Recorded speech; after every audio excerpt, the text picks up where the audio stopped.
Esta conferencia comenzará a grabarse. Bueno, muy buenos días a todos y bienvenidos. Mi nombre es Carlos García Moreno, ingeniero industrial y trabajo en el Colegio Oficial de Ingenieros Industriales del Principado de Asturias. Os doy la bienvenida en nombre de todo el equipo que formamos el colegio. Hoy va a tener lugar la jornada técnica online, la verdad, sobre la individualización de consumos, organizada por el propio Colegio Oficial de Ingenieros Industriales del Principado de Asturias y en colaboración con URIA, empresa asturiana de ingeniería de instalaciones. El objetivo de la jornada es explicar las claves del Real Decreto 736 del 2020, publicado en el BOE el pasado 6 de agosto y que versa sobre la instalación de contadores individuales en edificios con sistemas de calefacción y refrigeración central. Este Real Decreto busca completar la transposición de la Directiva Europea relativa a eficiencia energética y establece lo siguiente. Lo voy a resumir de manera muy breve porque posteriormente los ponentes, bueno, que luego presentaré como se merecen, Gabriel y Concha, pues entrarán en detalle sobre todo en los intríngulis de este Real Decreto. Por resumir, en primer lugar, este Real Decreto pues plantea la obligación de los usuarios finales de calefacción y refrigeración de instalar contadores individuales en edificios con sistemas de calefacción y refrigeración central. Sin embargo, esto no va a ser de aplicación a todos los edificios porque bueno, hay una serie de salvedades que recoge el Real Decreto. Es decir, deben instalarse estos contadores individuales siempre y cuando sea técnicamente viable y económicamente rentable, de manera pues que permita al usuario final conocer y optimizar su consumo de energía. Pero claro, que sea técnicamente viable y económicamente rentable puede resultar algo subjetivo. Es por ello que para determinar si un inmueble debe proceder a la instalación de estos contadores o repartidores, pues el Real Decreto determina una serie de requisitos que se comentarán a lo largo de esta jornada. Además, el Real Decreto establece pues, un calendario gradual para que estén activos estos dispositivos a instalar en los edificios, punto que también pues, se abordará a lo largo de la jornada con profundidad. Para finalizar, y por tener en consideración el impacto a nivel económico y de realización de nuevos proyectos de este Real Decreto, se estima que la aplicación de este Real Decreto podrá impulsar la creación de gran número de puestos de trabajo, tanto directos como indirectos, vinculados fundamentalmente a pymes que cuenten con la homologación para realizar este tipo de instalaciones. Y también, por tanto, para las ingenierías que lleven a cabo el diseño de estas instalaciones. Con respecto a información un poco operativa sobre la videollamada, todas las dudas y preguntas que os surjan mientras dure la exposición de los ponentes las podéis escribir en el chat y yo, una vez que finalicen, pues se las traslado oralmente. También otra opción es que una vez que finalicen la exposición, pues vosotros abráis micrófonos y se las podáis trasladar personalmente. Mientras dure la ponencia, todos los micrófonos estarán silenciados para mejorar el audio del webinar. Dato importante, esta jornada será grabada y estará disponible a través de YouTube, por lo tanto recomiendo a todos aquellos que no somos los ponentes pues que desactivéis vuestras webcams. Sobre la jornada os voy a presentar a los ponentes. En primer lugar a Concha Uría González, es directora comercial de Uría Ingeniería de Instalaciones y arquitecta por la Escuela Técnica Superior de Arquitectura de Valencia. También os presento a Gabriel Uría González, es director general de Uría Ingeniería de Instalaciones e ingeniero industrial por la Escuela Politécnica de Gijón.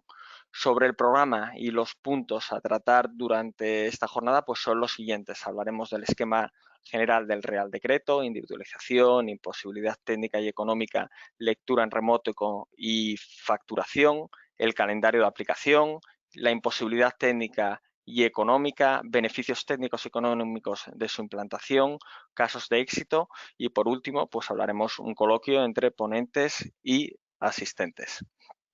Datos de contacto con el colegio, pues bueno, a través de la propia página web, las redes sociales que estamos en casi todas, o si no a través del propio correo electrónico coillas@coillas.es. Pues nada más, sin mayor dilación, daros las gracias por vuestra atención y paso el testigo ya a Concha y a Gabriel. Bueno, pues vamos a compartir pantalla. Pues bueno, buenos días a todos. Primero agradecer al Colegio de Ingenieros Industriales del Principado de Asturias que nos haya invitado a esta jornada, donde bueno, vamos, como muy bien decías, a explicar un poco este Real Decreto y las oportunidades que plantea, ¿no? Bueno, ya un poco en la presentación Carlos sí que nos hizo un muy buen apunte de qué es este Real Decreto, ¿no? y los puntos que trata, pero cuando entró en vigor, pues el Real Decreto entró en vigor el 7 de agosto de 2020 y el objetivo principal es la individualización de costes de calefacción, refrigeración y agua caliente sanitaria en aquellos edificios que tengan servicios centralizados. ¿Para qué? Pues para obtener un mayor ahorro energético. El que cada uno pague por lo que consume y saber lo que consumimos de energía está considerada una de las principales medidas de ahorro energético. En esta primera parte yo voy a centrarme en hacer un breve resumen del Real Decreto y luego ya Gabriel nos comentará las oportunidades que se abren, ¿no? Así que digamos que esta primera parte tal vez sea un poco más tediosa porque bueno, el Real Decreto tiene bueno, varias consideraciones, hay varias peculiaridades que vamos a tratar de exponer aquí. ¿A qué obliga el Real Decreto? Bueno, pues obliga a que cada usuario debe de disponer de un sistema que le permita medir su consumo de energía, tanto de calefacción como de refrigeración, como de agua caliente sanitaria. El usuario deberá de contar con los medios necesarios para el control de su propio consumo. Las lecturas de esos equipos instalados deben de ser remotas y realizarse al menos una vez al mes. En las liquidaciones individuales se debe de incluir una información marcada por el Real Decreto, que es una información parecida a la que vemos en las facturas de electricidad cuando nos las envían las compañías eléctricas, ¿no? Bueno, histórico de consumos, el pool energético, todo este tema, eso está marcado en el Real Decreto, qué información hay que incluir en esas liquidaciones individuales. Y además el Real Decreto dice que son los titulares de las instalaciones los responsables de realizar estas adecuaciones en los plazos marcados y de acuerdo al procedimiento establecido.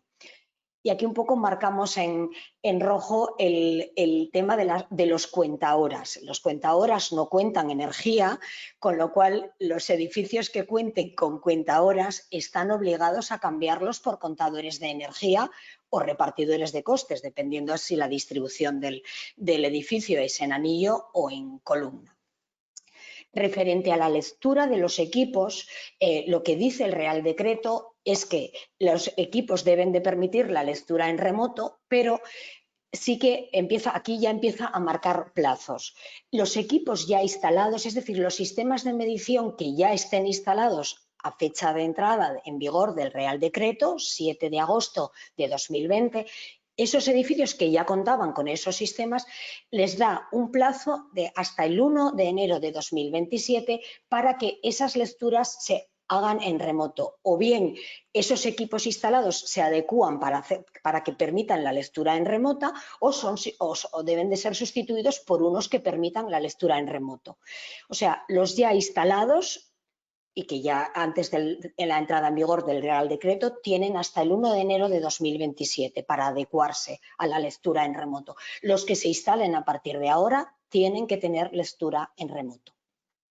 La información sobre esas lecturas y las liquidaciones individuales debe de hacerse en el caso de lecturas remotas una vez al mes, en el caso de las lecturas que no son en remoto cada 2 meses. Es decir, los que ya estén instalados, que no tengan lectura en remoto, pues lo harán cada 2 meses hasta que tengan la conexión en remoto y una vez que la lectura remota se debe de hacer mensualmente. Bueno, toda esta información debe de estar disponible vía internet y actualizarse regularmente. También determina la viabilidad técnica y la económica de la instalación, es decir, da una serie de casos en los que no es obligatorio hacer esta individualización de consumos, que es un poco lo que vamos a ver aquí ahora.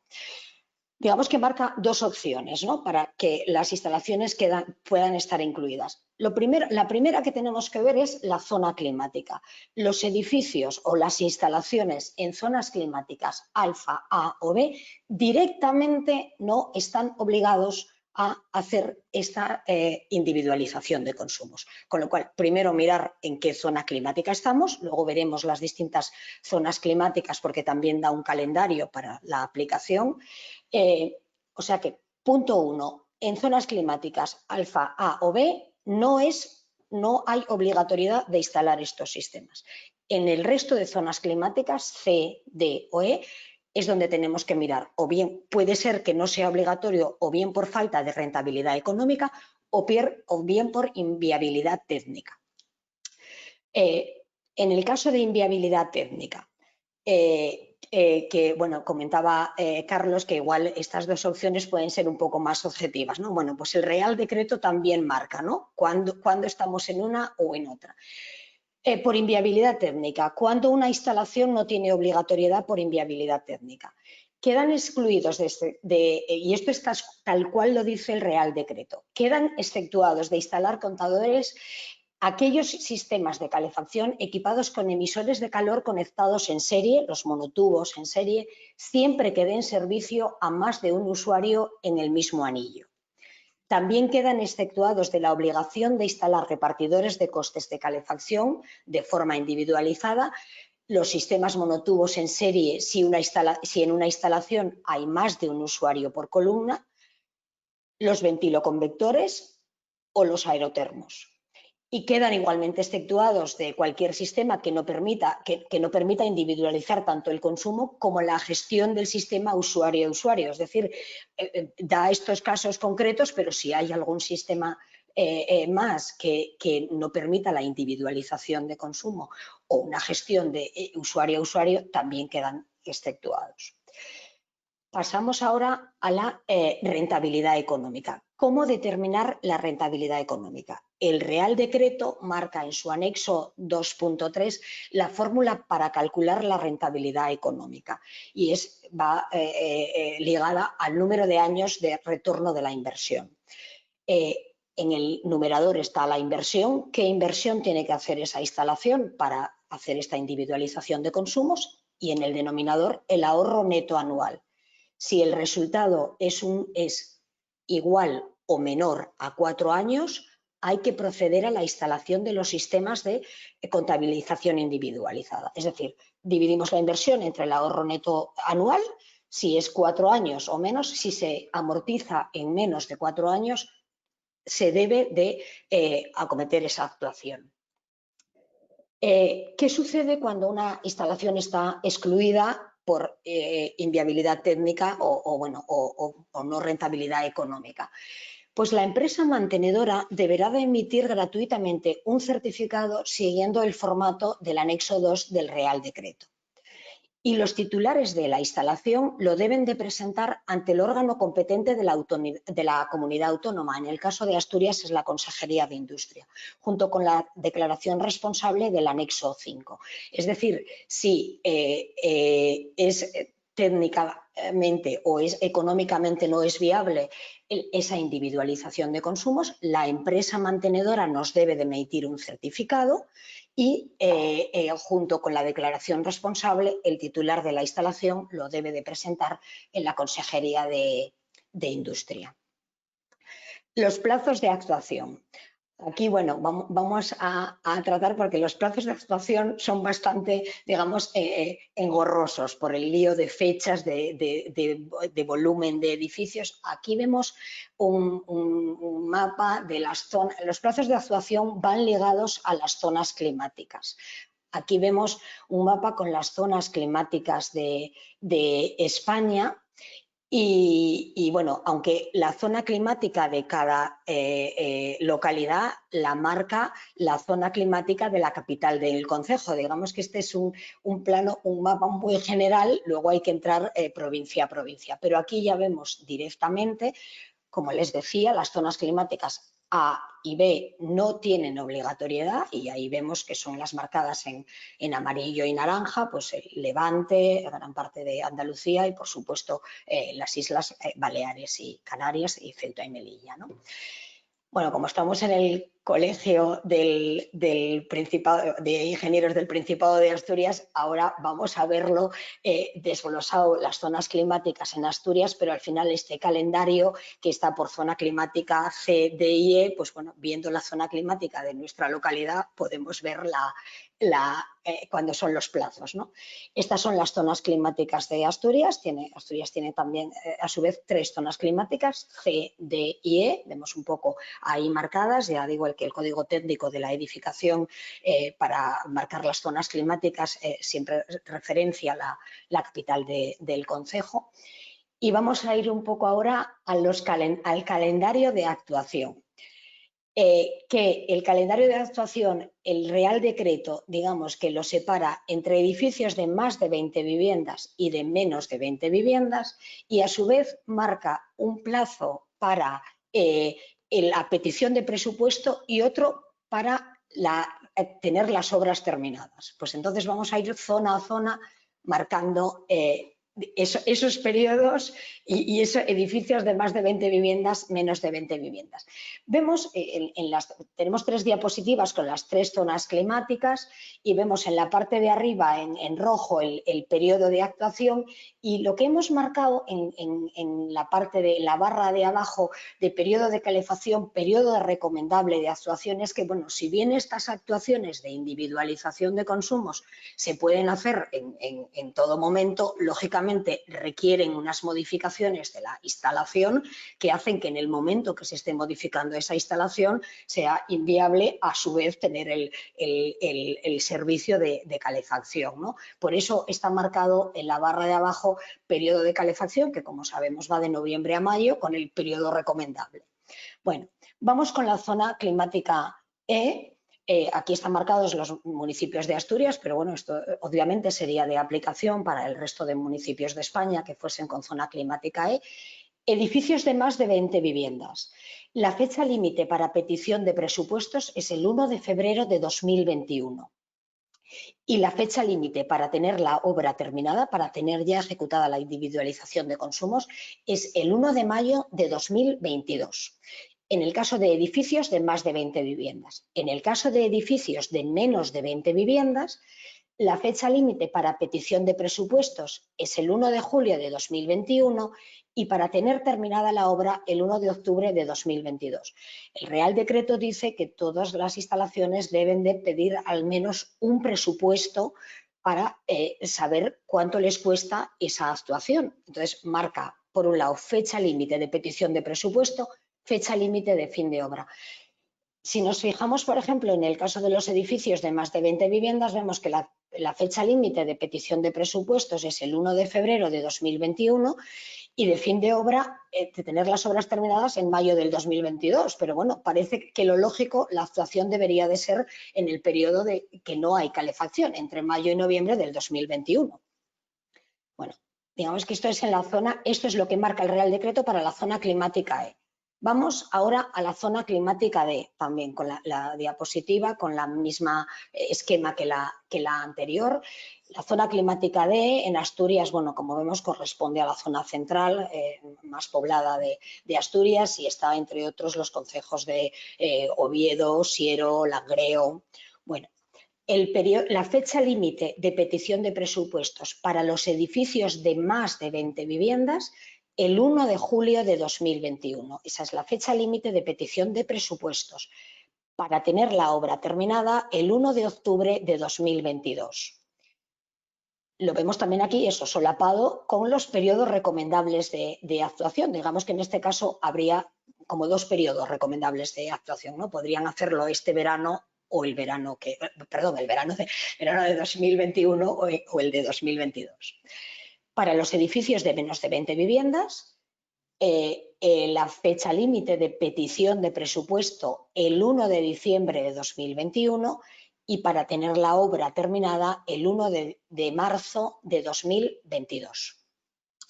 Y ya por último vamos a la zona climática C, que como vemos es la zona, en el caso de Asturias, es casi todos los municipios costeros y como núcleos importantes de población están Gijón y Avilés.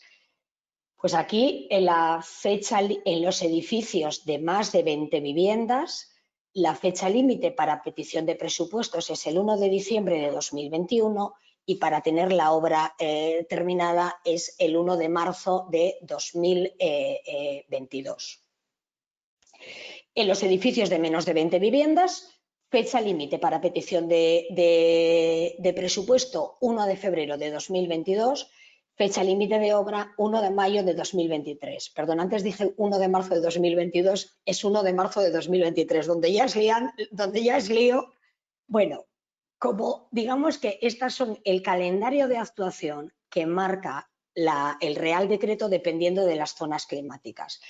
Un poco como regla general, durante todo el año 2021 que va a empezar es cuando todos los edificios deben de tener al menos ya presupuestos de cuánto cuesta hacer esa actuación. Luego tenemos desde 2022 y 2023 para hacer las actuaciones y como tope el 1 de mayo de 2023 todas las instalaciones deben de tener ya instalados los sistemas de individualización de consumos. Bueno, hasta aquí un poco lo que nos dice y lo que obliga el Real Decreto, que como les decía es un poco engorroso y farragoso, pero eso es lo que nos obliga también un poco en transposición por la Directiva Europea. Ahora nos va un poco a hablar Gabriel de las oportunidades que se abren, ¿no?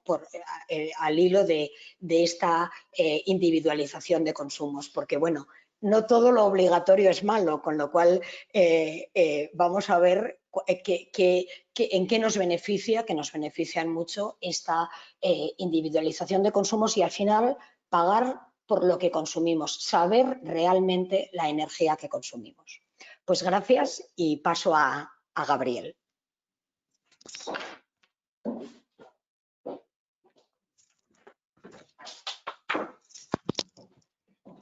Bueno, buenos días a todos.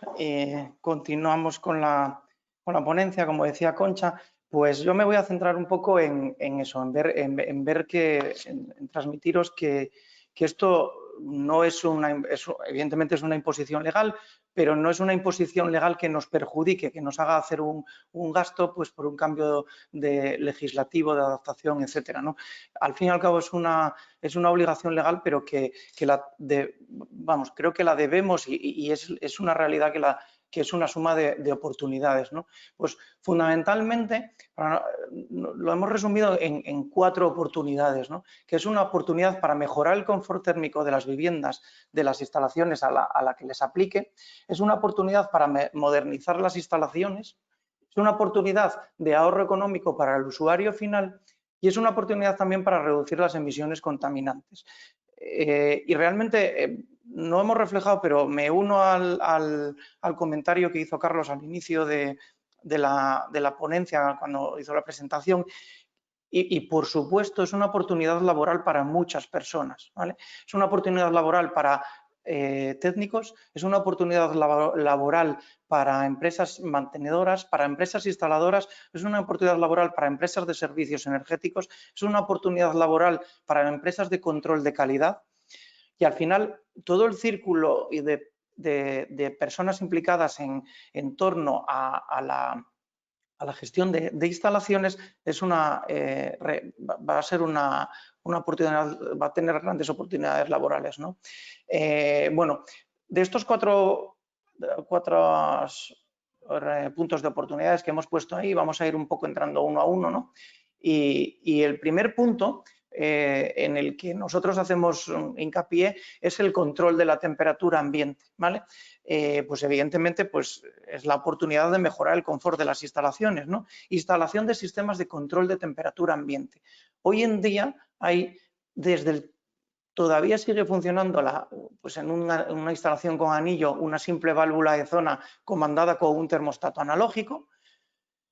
Se puede poner un cabezal termostático, como el que está aquí abajo a la izquierda de la pantalla. Eso se puede complementar con una válvula termostática digital, ¿vale? Con termostatos digitales que se manejen con una aplicación móvil, ¿vale?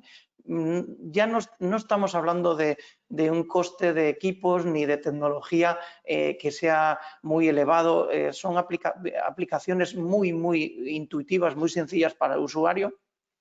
Termostatos que pueden ya estar unidos a que me controlen distintas zonas dentro de la misma vivienda, con sistemas de radiofrecuencia uniéndose a las válvulas de zona, termostatos conectados con los asistentes virtuales que ya empiezan a estar en todas nuestras casas, ¿vale? Con sistemas de Internet de las cosas. Por ejemplo, ahí pongo el sistema de la aplicación IFTT, que es una aplicación gratuita en la que cualquier usuario puede establecer condicionantes. Es decir, si llueve, me bajas las persianas, si llueve, me subes si a tal horario, o sea, no solo evidentemente para el control de temperatura, para otros sistemas bueno, que hasta ahora hablábamos de domótica, pero esto se ha simplificado de tal manera que ya no estamos hablando de domótica, ¿no? Pues eso, y gestionarlo con todos los asistentes virtuales, que puedes saber, Cortana, Alexa, Siri, Google, etcétera, ¿no? El siguiente punto para nosotros, desde el punto de vista, y ya entrando cada vez un poco más al detalle técnico, es el equilibrado hidráulico de la instalación, fundamental. Un equilibrado hidráulico de la instalación nos va a procurar confort y ahorro, ¿vale? Y además nos va a hacer que evitemos problemas de funcionamiento y molestias y ruidos, ¿vale? En la instalación. Es fundamental hacer un buen equilibrado hidráulico de la instalación. Evidentemente, realizar un buen equilibrado de la instalación requiere de un estudio exhaustivo y pormenorizado edificio a edificio. No valen no para todos los edificios sirven todas las soluciones. Y aquí es donde entra la labor de los técnicos, donde tenemos que hacer en nuestros proyectos un estudio adecuado de la instalación y ver si esa instalación es por anillos, por columnas, tiene mezcla de anillos y de columnas, cuántas columnas tiene, etcétera, ¿no? Porque nos vamos a ver ante la tesitura de decidir una estrategia, de diseñar una estrategia de equilibrado hidráulico e instalar e implementar diversos sistemas que nos permitan equilibrar esa instalación. Por ejemplo, arriba a la izquierda, con el taponcito ese en azul, está válvula de equilibrado dinámico para los radiadores. Fijaros, hace 6-7 años el equilibrado dinámico casi solo era posible hacerlo en montantes, en columnas, digamos en ramales principales. Bueno, ya hay válvulas de radiador que tienen el mismo tamaño que las que tenemos ahora, que incorporan un sistema de equilibrado dinámico dentro de la válvula, con lo cual nos permite hacer un equilibrado perfecto, radiador a radiador. No vamos a recibir en cada radiador más caudal del que verdaderamente necesitamos, ni a más presión, ni eso nos va a evitar problemas de ruido, ¿vale?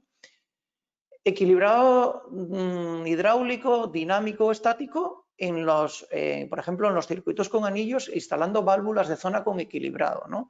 Puede ser el elemento que está a la izquierda, ahí en la parte inferior.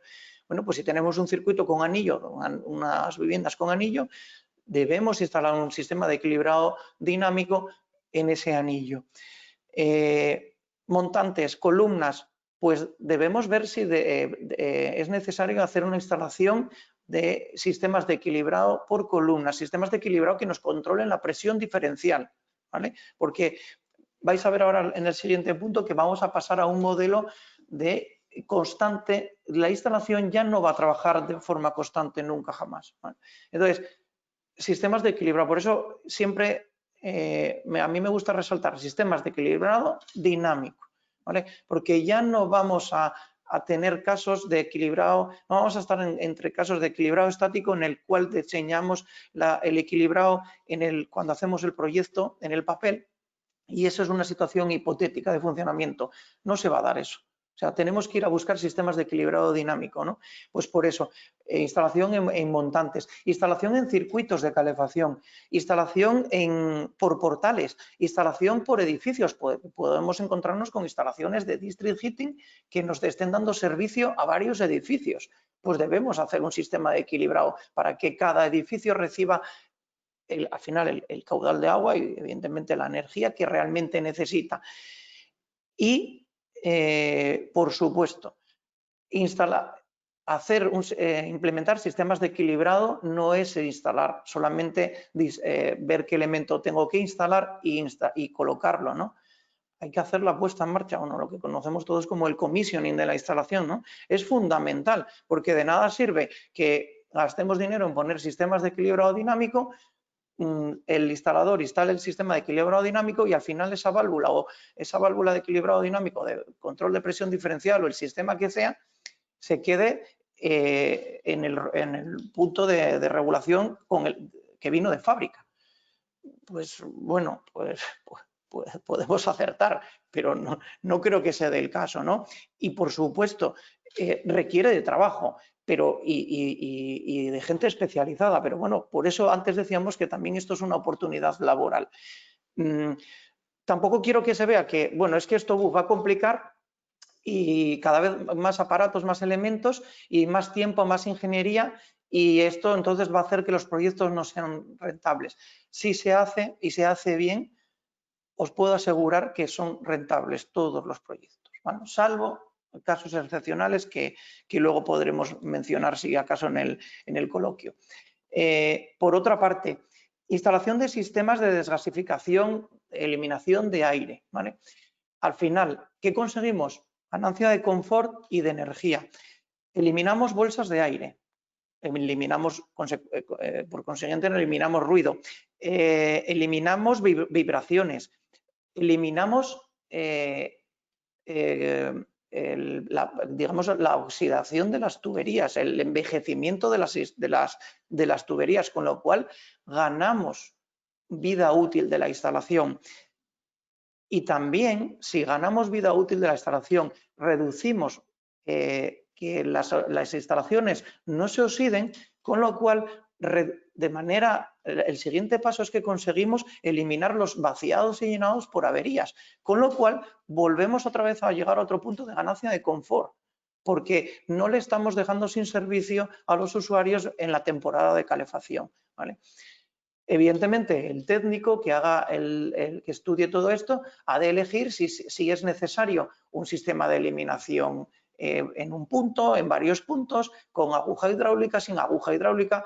Existen sistemas de eliminación con imanes que capturan también las partículas, ¿vale? Porque al final la mayoría de las instalaciones son de tubería metálica y pues la oxidación que antes teníamos, que hablábamos, pues también nos perjudican en cuanto a las llaves termostáticas, porque al final tienen un paso muy pequeño.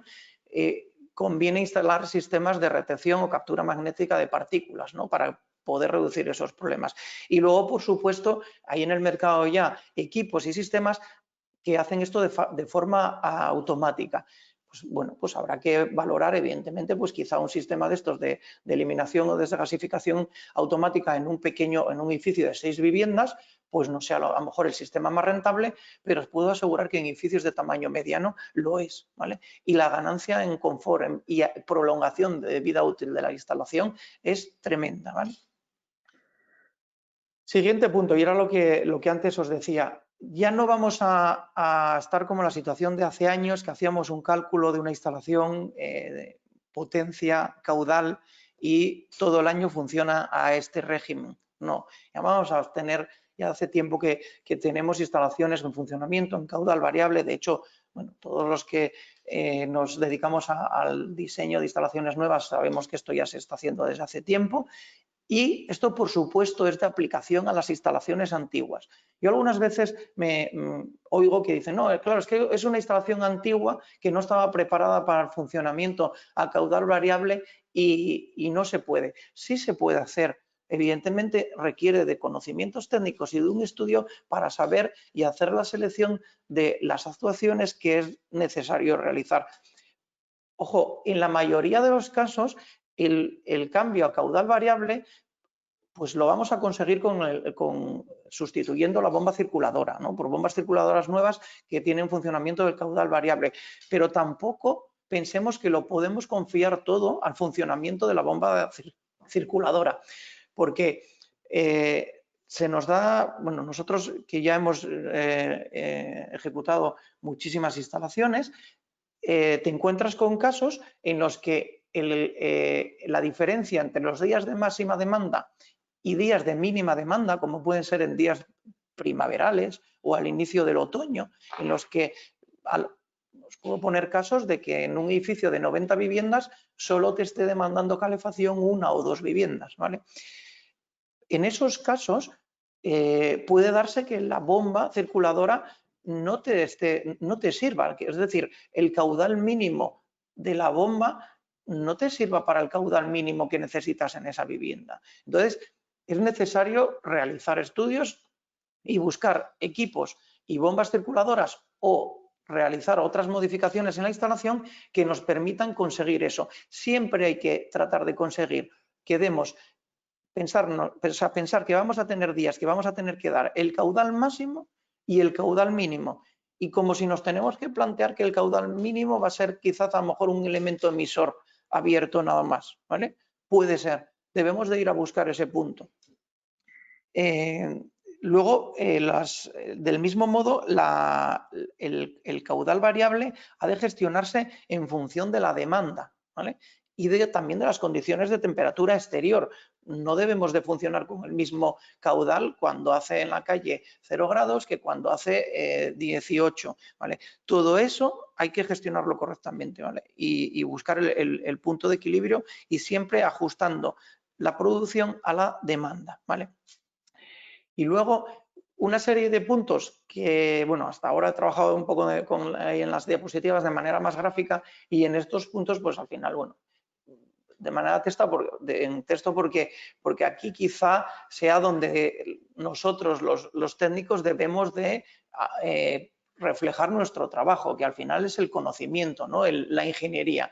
Pues implementar ajustes que maximicen el máximo aprovechamiento de la producción. Si modificamos la instalación que funcione a caudal variable, podemos modificar las temperaturas de impulsión. Al reducir temperaturas de impulsión, vamos a conseguir que los sistemas de producción, que ahora mismo cada vez son más eficientes a funcionamientos a baja temperatura, como puedan ser las calderas de condensación, los sistemas con bomba de calor, le saquemos más rendimiento, ¿vale? De nada sirve modificar, o sea, sustituir, como he visto algunas veces, cambiar en una instalación una caldera de condensación, porque realmente ahora mismo no podemos comprar o instalar una caldera que ya no sea de condensación, si luego va a seguir trabajando a temperaturas de impulsión a 75 grados, ¿no? Entonces, debemos de buscar el punto más bajo en cuanto a temperatura de impulsión, que va relacionado también con el caudal, ¿no? Y, evidentemente, vincularlo con la demanda. Al final, yo hay un poco la filosofía que me gusta siempre transmitir es buscar el funcionamiento de calor suave y constante, ¿vale? Toda instalación térmica, cuanto funcione a menos temperaturas de manera más constante, va a ser más eficiente, ¿vale? Monitorización de la instalación en tiempo real, ¿vale? Pues, por supuesto, una vez hechas las actuaciones, debemos de monitorizar la instalación para ver que lo que hemos hecho, toda la estrategia de diseño de ingeniería que hemos hecho, realmente está funcionando. Y habrá que, a veces, o sea, muchas veces hay que corregir cosas, ¿no? Porque nos vamos a encontrar muchos edificios en los que no tenemos el proyecto original de la instalación, no sabemos por diámetros de tuberías, no sabemos el trazado de las tuberías, se han hecho infinidad de reformas y, por supuesto, llegar a tener un conocimiento total de la instalación no lo vamos a tener, ¿no? Entonces, pues debemos de monitorizar la instalación para ver cómo está funcionando y si hay algo que se desvía en frente al diseño que hemos hecho, corregirlo, ¿no? Y luego también, quizás hasta ahora siempre se hablaba de ajustar la producción a la demanda, ¿no? Y cuando se hablaba de esto, yo creo que se trabajaba, y sigue siendo en la mayoría de los casos, las instalaciones de producción responden después que cambia la demanda. Es decir, se me modifica la temperatura de impresión, me abre el usuario el termostato, me abre el usuario el grifo de agua caliente y a consecuencia de esto respondo. Bueno, pues estamos en el año 2020 ya casi terminando, que además por las circunstancias que nos rodean vamos a ver si ya lo pasamos pronto. Y la tecnología está ya en la calle. Tenemos el Big Data. El Big Data no es algo ya que solo sirve para grandes corporaciones, no es algo que solo sirve para la NASA.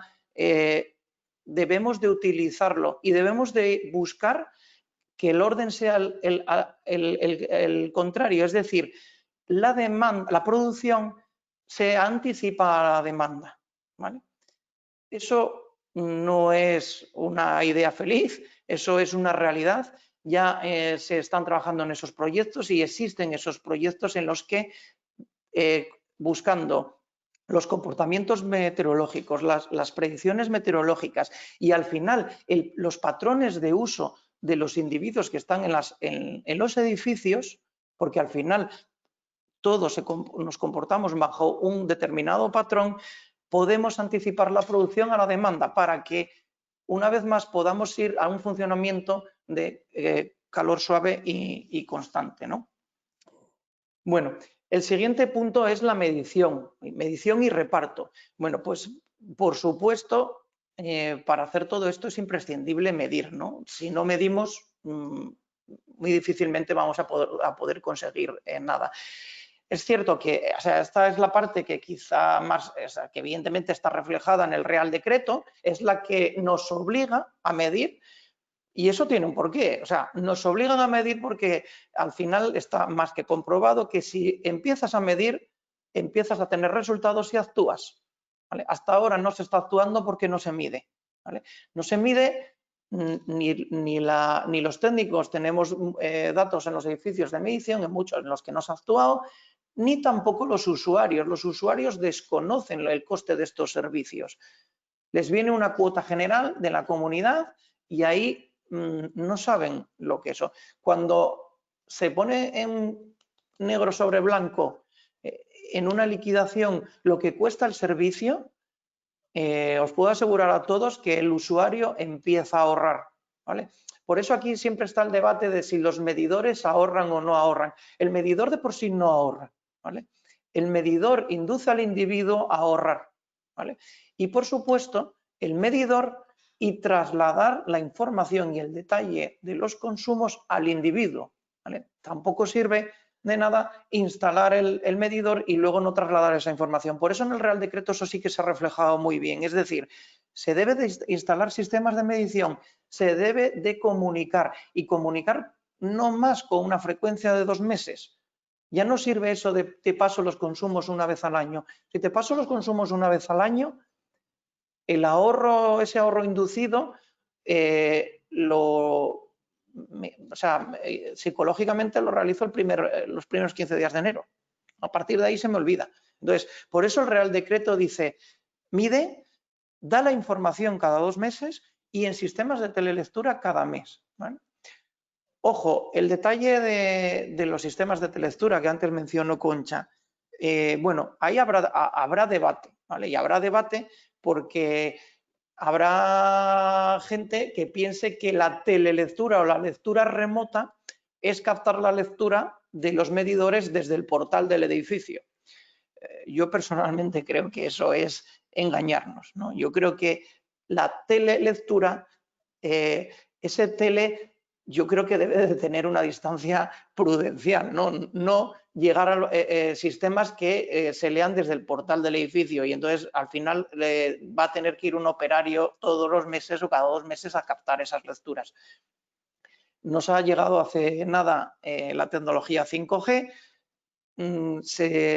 Sabéis que ese cambio viene provocado porque cada vez va a haber más aparatos conectados en la red, lo que antes comenté del Internet de las cosas, y si vamos a tener hasta conectada a Internet, la nevera, el microondas, todo, o sea, lo que no podemos es ahora mismo pensar es que, bueno, pongo un aparato que capto la lectura desde el portal, ¿no? Bueno, medidores. ¿Cómo se puede medir en estas instalaciones, no? Pues lo primero que hay que ver es separar tipo de instalación, o columnas o anillos, ¿vale? La instalación por columnas, que es la que está en la izquierda, no podemos instalar sistemas de contadores de energía y para eso están los repartidores de costes. Y el esquema típico de la derecha, distribución en anillo, tenemos un punto común de entrada a la vivienda, pues un contador de energía. Instalar equipos de fiabilidad. En el caso de los repartidores de costes, hay una norma que lo regula. Equipos que cumplan la norma UNE 834, ¿vale? Equipos instalados por profesionales formados, ¿vale? El repartidor de costes detrás del repartidor de costes hay un trabajo de programación, de diseño, de ingeniería, que no sirve llegar y pegarlo y adosarlo a un radiador, ¿vale? Porque el repartidor de costes viene de fábrica, digamos que tonto. O sea, y estamos instalando un equipo que nos va a servir lo mismo para un radiador que mida 50 centímetros y 20 centímetros de ancho que para un radiador que mida 2 metros de longitud.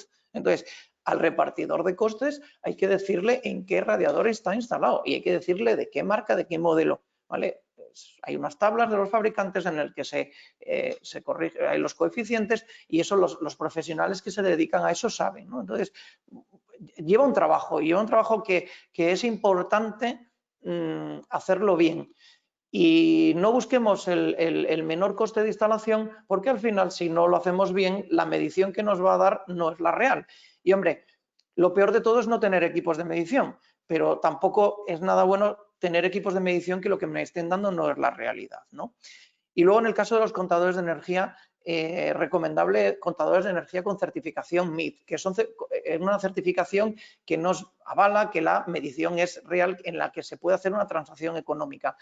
Parece esto una chorrada, pero bueno, podemos encontrarnos, como digo yo algunas veces, en un edificio en el que haya un abogado entretenido, ¿no? O sea, que esté aburrido más bien, ¿vale?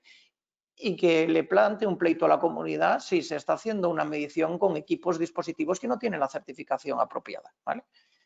Entonces, importante que trabajar con equipos de certificación, o sea, de medición, perdón, que estén certificados, ¿vale?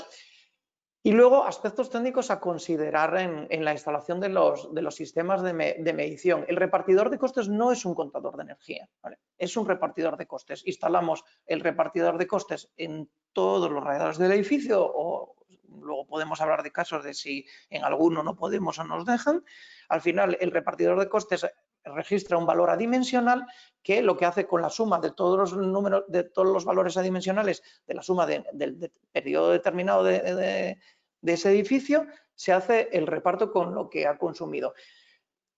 Fundamental que esa medición se contraste con el contador de energía útil y primaria que tenemos en el sistema de producción. Por favor, no instalemos repartidor de costes para luego que el reparto se haga con la suma total de la factura de la compañía comercializadora, ¿vale? En la factura de la compañía comercializadora todos sabemos que vienen más cosas más términos que no son solo energía, ¿no? Entonces, instalemos sistemas de contabilización de energía en producción para distinguir qué es calefacción, cuánta energía me va a calefacción, cuánta energía me va a refrigeración, cuánta energía me va a producción de agua caliente sanitaria, cuánta energía me viene de sistemas de energía renovable, cuánta energía me viene o pierdo en la recirculación del ACS para que el reparto de costes sea real. Esto no hay que hacerlo de manera manual todos los meses, ¿vale? Esto un buen sistema implementado por empresas y profesionales adecuados que conocen de esto se instala y a partir de ahí funciona de manera automática todo el tiempo, ¿vale? Bueno, detalles ahí que he puesto un poco pues, para nosotros los técnicos, ¿no? Pues que los contadores de energía no se pueden seleccionar por el diámetro de la tubería en el que estén instalados.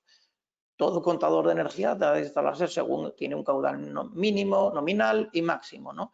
No todos los contadores de energía son iguales. No es lo mismo un contador de energía por ultrasonidos, un contador de energía mecánico y depende también, o sea, y fundamental también la ubicación, la posición en la que se instala y cómo se instala, ¿vale? Nos vamos a encontrar con proyectos en instalaciones que ya son antiguas, en el que no siempre vamos a poder cumplir el mundo maravilloso de las instrucciones de montaje que nos dan los fabricantes de tramo y medio de la tubería antes de un codo, de una derivación, etcétera, etcétera, porque no vamos a tener espacio físico, ¿no? Pues si vamos a tener esas complicaciones, busquemos sistemas de contabilización o equipos de contabilización que la medición no se vea alterado por esto, ¿no? Como pueden ser los equipos de contabilización con ultrasonidos, que tienen un error muy inferior a los mecánicos y no les afecta tanto la posición en la que se vaya a instalar. La posición de las ondas. Al final, un contador de energía es un equipo que te mide caudal, mide temperatura de impulsión y retorno para sacar el salto térmico y de ahí se hace con el equipo calculador que lleva, se hace el cálculo de energía. Bueno, pues si las ondas no están bien instaladas, podemos estar midiendo o por de más o por de menos, ¿vale? Puede haber de todo, ¿vale? Y bueno, pues en principio, no sé, analizarlo. Lo mismo que decía antes, es importante que trabajemos siempre con la idea de analizar proyecto a proyecto, ¿vale? Y luego, pues, aquí quiero también mencionar es importante cuando se hace el diseño de la instalación, bien sea la nueva, la reformada, en la parte que actuemos, la que sea, hacer un diseño de instalación conforme a una estrategia de contabilización, ¿vale? Una estrategia de contabilización adecuada, ¿vale? El IDAE tiene una guía técnica de contabilización, también la tenemos en ATECIR, la Asociación de Técnicos de Climatización, también tiene una DTIE en la que se analiza esto con bastante profundidad y no sirve que hagamos un diseño de la instalación hidráulica como hacíamos hace 20 años y al final cojamos y en el plano, pum, aquí le pongo el contador de energía, ¿no? Ojo, porque a lo mejor donde estamos colocando el contador de energía no estamos midiendo toda la energía, ¿vale? O vamos a tener determinadas situaciones de funcionamiento en las que no estemos contabilizando bien toda la energía, ¿no? Entonces, importante pararnos y dedicarle tiempo al diseño de la estrategia de contabilización. Bueno, y por último, como antes os hablaba igual que os hablaba del commissioning y cuando instalamos los equipos, de nada sirve la instalación, un diseño perfecto, si esto es como los vehículos, ¿no? Me compro el mejor coche, un vehículo espectacular, pero luego resulta que el conductor es novel o lleva muchos años conduciendo y va a acelerones, ¿no? O ese coche nadie le hace un adecuado mantenimiento. Entonces, existe la figura de las empresas de servicios energéticos, ¿vale? Que evidentemente no es obligatorio que gestionen este tipo de instalaciones, pero desde mi punto de vista es más que recomendable, pues porque al final nos aportan muchas ventajas y cada vez nos encontramos con instalaciones que cada vez son más complejas de gestionar y requerimos de un único interlocutor con conocimientos en materia a todos los puntos de la instalación. Existe el modelo que se pueden hacer las cosas de manera separada, uno la empresa de medición, otro la empresa instaladora, otra la empresa de mantenimiento y evidentemente ese modelo, si va coordinado y consensuado, puede funcionar perfectamente, pero todos sabemos que en la mayoría de los casos, si cada uno actúa de manera como en cualquier ámbito de la vida, pues el resultado no va a ser el óptimo, ¿no? Una empresa de gestión energética es una empresa que al final es un único, como decía, un único, interlocutor, perdón, y lo fundamental y principal es que tiene una responsabilidad, porque tiene una vinculación tanto económica, o sea, energética y económica con la instalación. Y si la instalación no tiene el rendimiento en la que se ha garantizado en ese contrato de servicios energéticos, no va, la empresa de servicios energéticos va a tener pérdidas económicas, ¿no? Entonces, es fundamental que al final es de la manera, el ser humano cuando nos toca en el bolsillo es cuando más vamos, ¿no?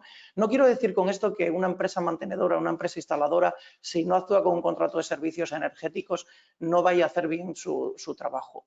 No, pero seamos sinceros, si me toca el bolsillo le voy a poner más cariño. O sea, yo creo que hay ciertas cosas que no decirlas no tiene sentido, ¿no? Entonces, y por supuesto, un contrato de servicio energético, de ahorro energético, ¿no? Que existen ya modelos, está reglamentado. O sea, un contrato de suministro y comercialización de energía no es un contrato de servicios energéticos, ¿no? O sea, yo te vendo la energía y pase lo que pase, pues te facturo lo que te facturo, ¿no? Pues no. Entonces, al final, estas figuras tienen es un conjunto, ¿no? En el que aunan todo, ¿no?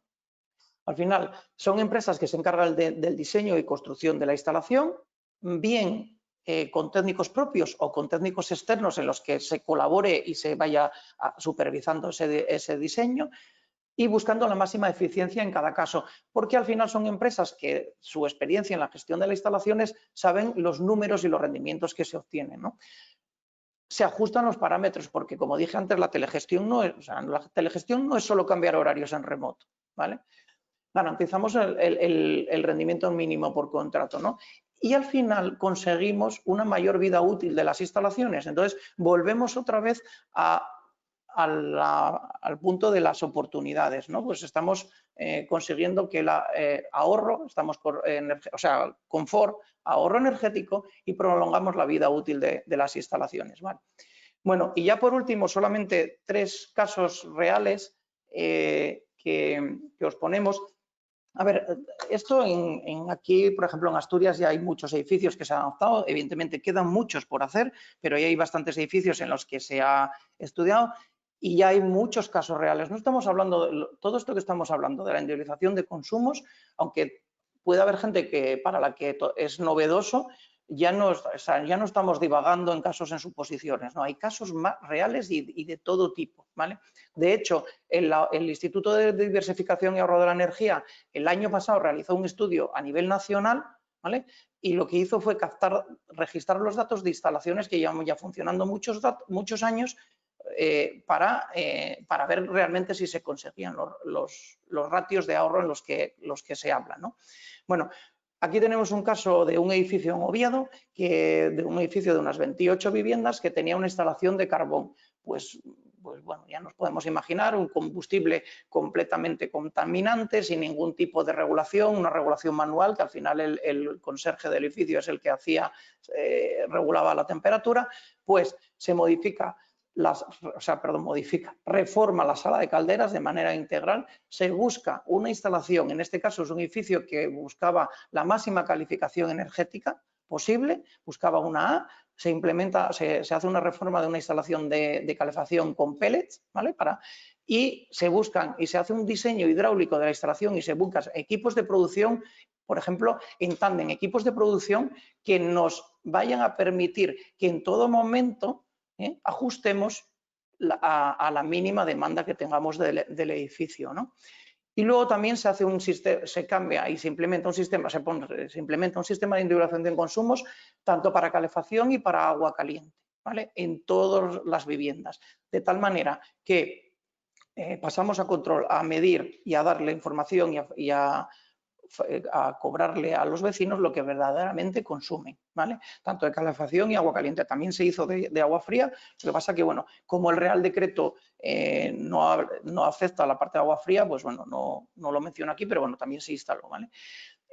Actuaciones como, por ejemplo, estudiar y eliminar las mezclas de agua fría y agua caliente en las viviendas. Eso es una realidad, existen todos los edificios debido a los equipos termostáticos mezcladores, ¿vale? Y eso produce falta de confort, porque es de sobra conocido de puertos, me tarda en llegar el agua caliente y produce más consumo, porque al final, como tarda en llegar el agua caliente, tengo más tiempo el grifo abierto, ¿vale? Pues es importante también que cuando se hace la individualización de consumos se vea dónde hay que actuar para reducir las mezclas en las viviendas, ¿vale?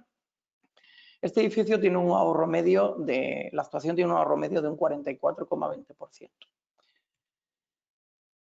Otro edificio, aquí también en Asturias, de otra tipología. Este edificio es en Gijón, un edificio más grande, 65 viviendas, pues para que un poco hemos tratado de poner de casos un poco distintos, ¿no?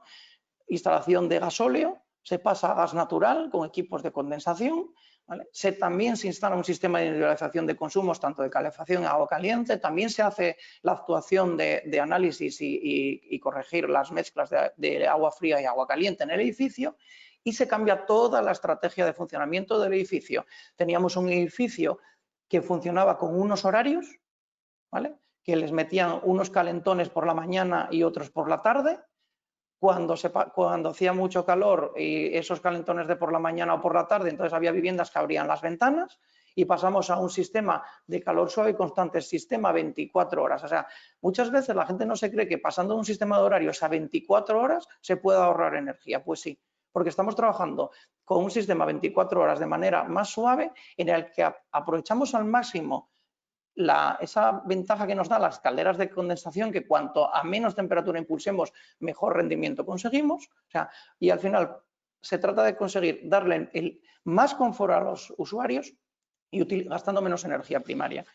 Y por último, un caso que, bueno, pues que es un caso en el que no se reforma el sistema de producción, ¿vale? Un sistema de producción con gasóleo con 40 años, y el cual en el edificio solo se hizo una individualización de consumos, de calefacción y de agua caliente. Pero es que lo que había en el edificio era un auténtico derroche, ¿vale? Se modificó la distribución, se pasó a caudal variable y se implementó un sistema de telegestión, ¿vale? Y también se modificó el funcionamiento por horarios a un funcionamiento continuo. Bueno, pues modificando estrategias de funcionamiento y midiendo, se consigue un ahorro medio de un 39%, ¿vale? Y no hay pérdida de confort, al contrario, hay más confort, hay un confort superior, ¿vale? Bueno, pues nada, por mi parte nada más. Espero que, bueno, haber tratado de ser lo más conciso posible, y bueno, estamos ahora mismo a vuestra disposición en el debate para cuantas preguntas nos queráis realizar, y por supuesto también ofreceros que a los técnicos, en cuando realicéis algún proyecto y que os implique esto, que bueno, que somos colegas, y si necesitáis de alguna consulta, pues aquí estamos. Al final, bueno, el interés, yo creo que de todos los que estamos en el sector, yo creo que las cosas se hagan bien, porque si se hacen bien nos va a traer beneficios, aparte de que va a traer beneficios a nuestros clientes y a los inquilinos, ¿no? Y nos va a evitar problemas a todos, por supuesto. Vale, muy bien. Muchas gracias, Gabriel y Concha, por la exposición. Pasamos ahora al turno de preguntas. Como os comenté al principio, bueno, las preguntas las podéis escribir directamente al chat y se las leo yo tanto a Gabriel como a Concha. O si no, sentiros libres de abrir micrófonos y trasladárselas directamente. Por comenzar, Gabriel y Concha, yo quería trasladaros pues una pregunta. Hablando de los beneficios a nivel de ahorro energético y eficiencia de este Real Decreto, como viene respaldado en estos casos de éxito que has comentado al final, para aquellos que esto todavía no les convenza, a nivel así de poder coercitivo, ¿qué penalizaciones, sanciones contempla el Real Decreto para aquellos que no lleven a cabo?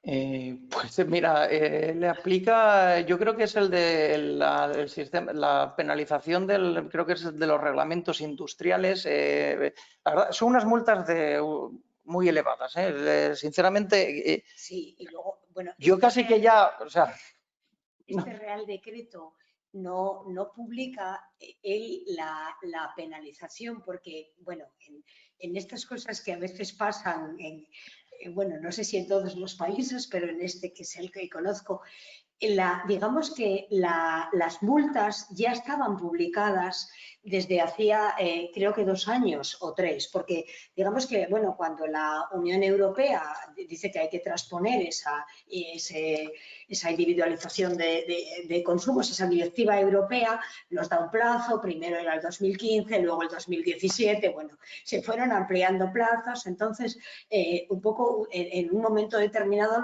lo que se hizo salió un Real Decreto que yo creo que es de hace 2 o 3 años en el que dice que vale que sí, que se va a hacer la transposición de este Real Decreto y que las multas para el que no lo haga son estas y iban del orden, me parece, creo recordar que iban desde 600 euros, la mínima minimísima, hasta 6.000 euros, o sea, eran multas importantes. Entonces, este Real Decreto no publica en la parte de atrás las sanciones porque ya estaban publicadas antes, pero sí que hay sanciones importantes para Luego sí, ahora lo buscamos. Son muy altas. Lo que pasa es que, a ver, nosotros Sí. tampoco no nos gusta, o sea, estamos convencidos, pero no es que porque esto nosotros creamos en esto, es un hecho de datos reales, ¿no? Que esto ahorra y yo creo que, a ver, bueno, es verdad que el ser humano cuando nos amenazan con multas, pues a veces nos movemos más, pero yo creo que lo que decíamos, ¿no? Hay que tratar de ver esto como un conjunto de oportunidades y no como una imposición legal. Pero bueno, ahora miramos. El reglamento sancionador está publicado de hace 2 o 3 años. Hace un par de años. Nada, bueno, era simplemente una curiosidad. Vamos a pasar ahora a las preguntas de los asistentes. Empezamos por David Pérez Andrade. Nos dice... sí, bueno, es que no... Espera un segundo.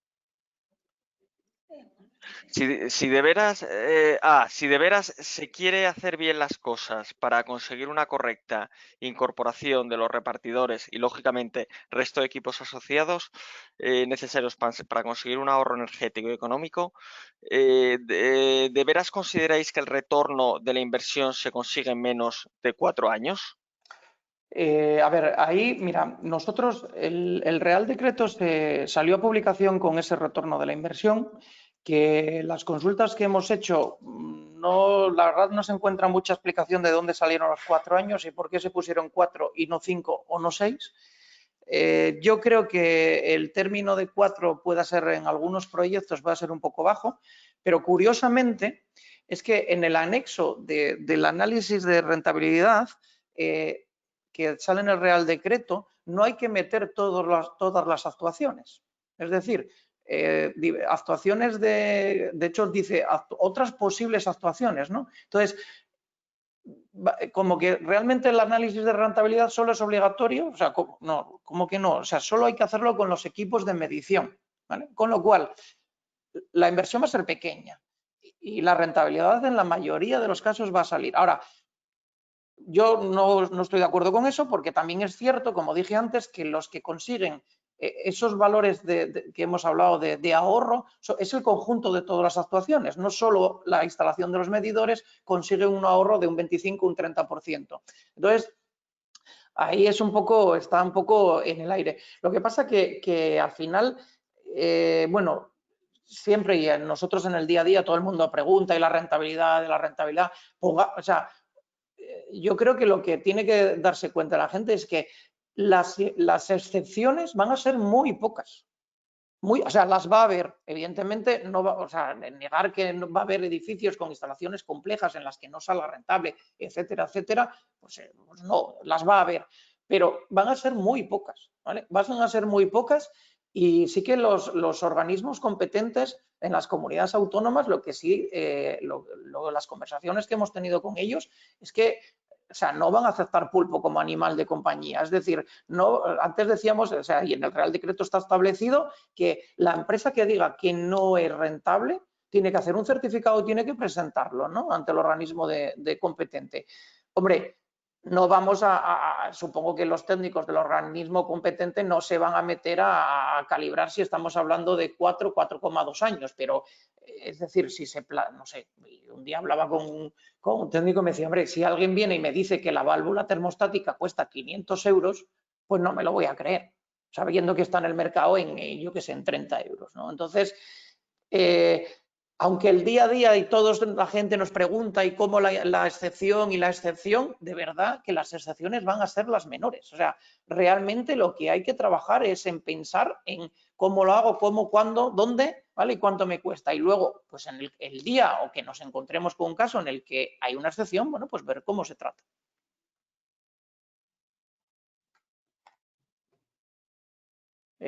No te oigo, Carlos. A ver, ¿ahora?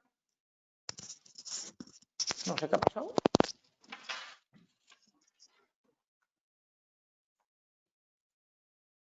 No sé. Vale, ahora sí. Ahora creo que Vale, sí, vale. ¿no? Perdón, Vale, que pensé que era yo. No. Bueno, otra pregunta que nos traslada David Pérez Andrade. ¿Cómo interpretáis el Real Decreto en lo referente a la necesidad, obligatoriedad de instalar válvulas termostáticas en instalaciones con repartidores de costes? Por lo que puedo entender, solo lo marca cuando habla de contabilización individualizada, es decir, contadores de energía. Bueno, ahí hay también, vamos a ver, esto ya es una cuestión de redacción y de hecho lo tengo aquí porque en ese párrafo que está en la página, yo creo que es la 1, 2, 3, 4, en la página 4 del Real Decreto, y es el primer párrafo, el párrafo 2, ahí hay para mucho debate, ¿no? Porque de una lectura rápida, ¿vale? Puede interpretarse que no es el necesario el control o sea, no obliga al control de temperatura. Pero ojo, porque en ese párrafo hay puntos, hay comas y hay puntos y comas, ¿vale? Y entonces debemos de rescatar todos lo que significa un punto y coma, lo que significa una coma y lo que significa un punto. ¿Por qué? Cambiamos o sea, son ya un matiz.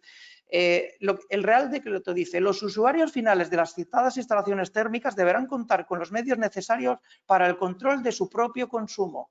Punto y coma. Es decir, deben de disponer de un sistema para el control de su propio consumo, ¿vale? Vamos a interpretar que hablamos de medición. Y ahora dice, perdón, del control. Y ahora dice, punto y coma, bien de control manual o bien de control automático. Vale, entonces aquí decimos, vale, el control manual es que yo abra y cierre una válvula de un radiador a mano constantemente o no. O bien control manual es una válvula termostática que la puedo modificar, ¿no? Pero es que ahí dice bien de control manual o bien de control automático, coma, tales como, y propone, válvulas termostáticas en cada radiador o válvulas de zona asociadas a termostatos de ambiente. Es decir, dice control manual o control automático y luego te propone cómo hacerlo. Entonces, primero, desde mi punto de vista, yo creo que quisieron poner que sí era necesario, ¿vale? Pero a mí me puede llevar la pasión por esto, ¿no? Y que yo aquí le interprete eso. Pero de verdad, si no se instala un sistema de control de temperatura, no vamos a tener esa oportunidad que hablábamos antes de ganancia de confort y de ganancia de ahorro energético. Vale, gracias, Gabriel. Pasamos ahora a una pregunta que nos hace José Manuel. Tiene un caso real de instalación de caldera de gas de condensación y con contadores instalados, pero no lo hemos podido poner en práctica por falta de confort en las viviendas. Bueno, no sé exactamente cuál es la pregunta. No lo sé, bueno, claro, a ver, no lo desconozco, hay que analizar Claro. el caso. Yo le puedo asegurar que nosotros hemos actuado en muchísimos proyectos y se consigue que todos funcionen. Algunos dan guerra, pues evidentemente te encuentras con casos complicados. Al principio también hay un factor que es el factor de que los usuarios lo comprendan, ¿no? Y hay que hacer una labor de comunicación y de explicarlo, ¿vale? No solo es llegar y poner el sistema, también el usuario debe recibir la explicación de cómo funciona para que cambie ese chip de cómo usarlo. Yo os puedo decir que bueno, nosotros, si se hace bien, funciona. Desconozco el caso y, bueno, como mucho puedo ofrecerme sin ningún tipo de manera desinteresada que si quiere que contacte con nosotros y lo estudiamos. Vale, gracias, Gabriel. Nos pregunta Vicente Pérez Zubizarreta. Se supone que se trata de ahorrar de energía. Pienso que antes del Real Decreto que estamos viendo deberíamos empezar por ver rendimiento de calderas y aislamiento de edificios, porque puedo ahorrar un 20% del consumo, pero el consumo puede estar por encima del 40% de lo normal. Sí, pero vamos, ya tenemos otras legislaciones que nos obligan a actuar sobre la envolvente y mejorar el rendimiento de las instalaciones. Lo primero, las instalaciones térmicas, todas, deben de pasar unas inspecciones periódicas de eficiencia energética con organismos de control. Y esas inspecciones periódicas deben de arrojar los datos y hay ya niveles de rendimiento de la instalación que si no cumplen, la instalación debe quedar cancelada. ¿Vale? En función del tipo de instalación, en función del tipo de combustible, esas inspecciones periódicas han de ser cada 2, 4 años, etcétera, ¿no? Vale. O sea, hay reglamentación para eso. ¿Vale? Y esa reglamentación nos obliga y nos induce a que busquemos mejorar la instalación envolvente. También hay reglamentación para eso. ¿Vale? Está la calificación energética de las viviendas. Desde hace ya muchos años que todas las viviendas tienen que tener un certificado de calificación energética. Nos llegará el momento, y no está tan lejos, yo creo que están un poco despistados, pero los ayuntamientos regulen el IBI en función de la calificación energética de las viviendas. Y seamos realistas, no a los que tengan letra A o B no le van a regalar el IBI, no. A los que tengan peor letra le van a cobrar más. O sea, yo eso estoy convencido. Está sucediendo con los vehículos, ¿vale? Entonces, este Real Decreto es una herramienta más para, en cierto modo, obligarte a que, o sea, si mides, lo ves lo que consumes, se te van a poner las manos en la cabeza de lo que estás derrochando y vas a empezar a hacer estrategias de ahorro, que evidentemente, además de todas las que hemos hablado sobre la instalación térmica, por supuesto está la envolvente, ¿vale? Y os puedo decir que nosotros, y lo tenemos estudiado con datos en los que edificios en los que se ha instalado sistemas de individualización de consumo, el porcentaje, por ejemplo, de las viviendas con carpintería antigua es mucho más alto que en los que donde no hay individualización de consumos, porque al final el propietario dice, ¿para qué voy a cambiar las ventanas si voy a seguir pagando lo mismo que todos, ¿no? Oye, es que es cuestión de implementar un sistema de individualización de consumos y ves que se van cambiando las carpinterías de los edificios, se cambian las envolventes. Es decir, este Real Decreto es una oportunidad laboral para aquellas otras empresas que trabajan en mejora de la envolvente. Un segundo, os voy a poner a Concha, que ya tiene aquí lo del reglamento sancionador. Sí, bueno, lo que preguntabas, Carlos, del régimen sancionador. Bueno, en el artículo 10 del Real Decreto sí que habla del régimen sancionador, pero lo que les comentaba, que hace referencia a la ley 18 del 2014 del 15 de octubre, o sea, estamos hablando del 2014, ¿no? Entonces, a una serie de artículos. Esa ley del 2014, las multas van entre 1.000 y 10.000 euros. O sea que hay que leer este Real Decreto, luego ver la ley del 2014 para ver las multas, pero van entre 1.000 y 10.000 euros las multas por no colocar estos sistemas de individualización de consumos. Vale, muy bien, muchas gracias, Concha. Vamos a hablar, bueno, nos pregunta Alfredo, ¿considera el Real Decreto las calderas de carbón? No, el Real Decreto no distingue de combustible ni de sistemas de producción.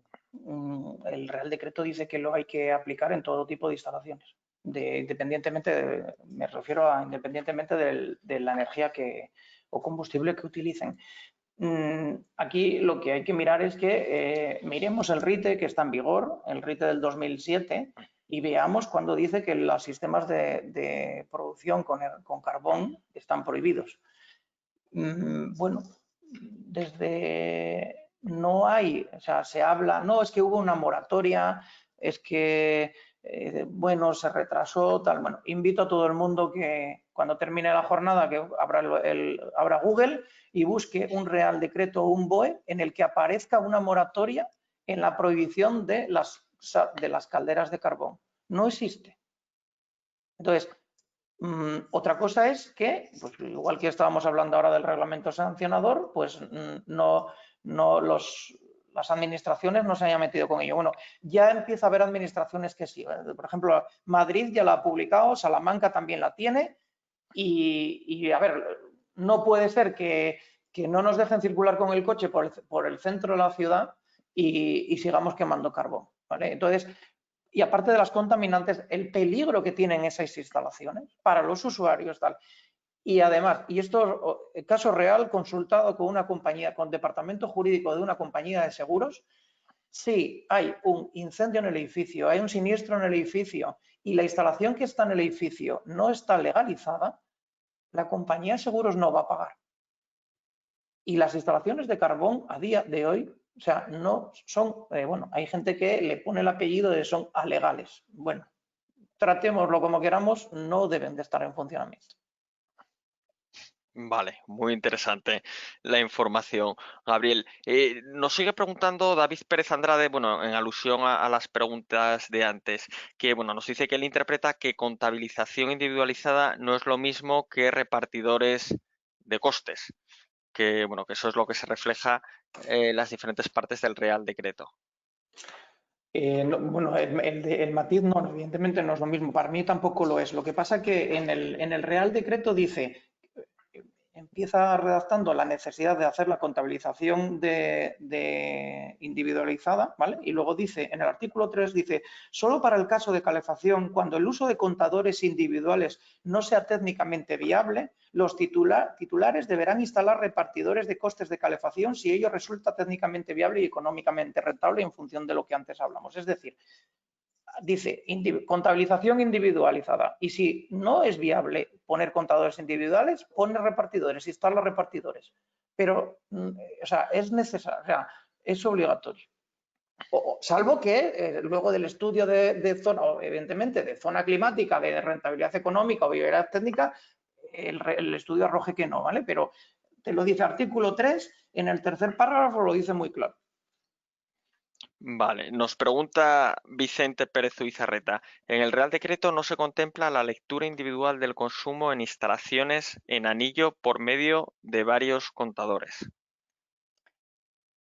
Bien, creo, no sé si quiere especificarlo, supongo que se referirá a que hay instalaciones de, por ejemplo, de ACS con retorno que se llama retorno a punta de grifo, en los que se había hecho montajes de poner dos contadores, ¿no? Un contador que medía la entrada de agua caliente y otro contador que medía el retorno.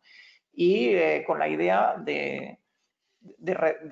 digamos, de hacer la diferencia y ese es el consumo de agua caliente. Bueno, eso no funciona. No funciona porque al final los contadores que medimos en el agua caliente son contadores volumétricos. Esos contadores volumétricos tienen un porcentaje de error que puede llegar a ser importante en función de las presiones, de los caudales. Entonces, como decía antes, las instalaciones no están funcionando igual y no funciona igual la tubería de ida que la de retorno. Entonces, eso de hacer la resta no es válido, no funciona. Entonces, lo que se hace, o sea, es anular lo que nosotros aconsejamos es anular el retorno a punta de grifo, ¿vale? ¿Y por qué? Porque al final, y poner el contador en la entrada de la vivienda. Al final, podemos pensar, salvo que estemos hablando de viviendas enormes de más de, yo qué sé, 500, 600 metros cuadrados, el tiempo que tarda en llegar el agua caliente desde la entrada de la vivienda hasta el grifo no es tanto, ¿vale? Si la instalación está bien equilibrada, si no hay mezclas, si se gestiona correctamente y se mide en un único punto, ¿vale? Y además es que está comprobado que ese tipo de instalaciones inducen también al derroche y producen más consumo. Entiendo que vaya por ahí por la pregunta, porque contadores instalaciones en anillo de calefacción con dos contadores, bueno, salvo que sea por una vivienda que se haya unido, o sea, que inicialmente fuesen dos viviendas y ahora se haya unido, bueno, pues ahí entonces habría que hacer la suma. Ya son casos particulares que habrá que verlo, ¿no? Vale, gracias, Gabriel. Bueno, nos vuelve a preguntar David Pérez Andrade, que bueno, que lo decía por el tema de la aplicación del punto 2 del artículo 3, obligatoriedad de dispositivos de control de consumo. Sí, pero es que antes, pero lo que yo le decía es que antes del punto 2 del artículo 3 está el párrafo que yo le he leído. Entonces, si ya deja claro que solo, o sea, antes de ese punto 2 que él dice, en la otra página, o sea, anteriormente dice solo para el caso de calefacción, ya lo dice, es que además lo menciona claramente. Yo creo que, vamos, está clarísimo que no, que son los dos tipos de sistemas. Vale, gracias, Gabriel. Bueno, nos vuelve. Bueno, La dice, obligatoriedad del aclara David dispositivo. Pérez. Sí, que aclara David Pérez Andrada que no dice, que no habla sobre la obligatoriedad de repartidores, Yo sino creo de que la de dispositivos de control. Yo creo que, a ver, no sé, quizás ya sea una manera de buscar la, no sé, la interpretación. Yo creo que primero dice la contabilización y luego dice el control, y el control es aplicable a todos los sistemas de contabilización. Pero es que además, insisto, y sobre todo, que si no hay control, no va, o sea, esa es la manera de buscar el ahorro.